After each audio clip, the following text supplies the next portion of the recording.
1 வீக்கா துணி மடிக்காம துவச்சு சேர்ல போட்டு அப்படியே இருந்தது. நானும் இன்னைக்கு மடிக்கலாம், நாளைக்கு மடிக்கலாம்னு யோசிச்சு மடிக்க முடியாம போயிடுச்சு.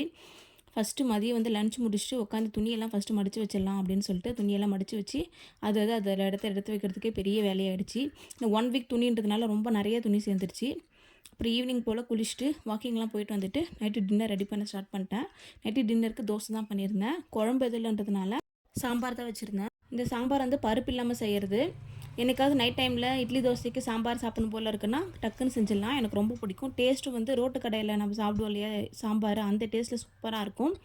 இது நம்ம வந்து பருப்பு சேர்க்காததுனால மெயினாக ஒரு சீக்ரெட் என்னென்னா இட்லி மாவு கொஞ்சமாக கலந்து செய்கிறது. இது டேஸ்ட்டு சூப்பராக இருக்கும். ரோட்டு கடையில் சாப்பிட்ற சாம்பார் ஸ்டைலில் அவ்வளோ நல்லாயிருக்கும். எனக்கு ரொம்ப பிடிக்கும். இட்லி தோசைக்கு ரொம்ப சூப்பர் காம்பினேஷன்.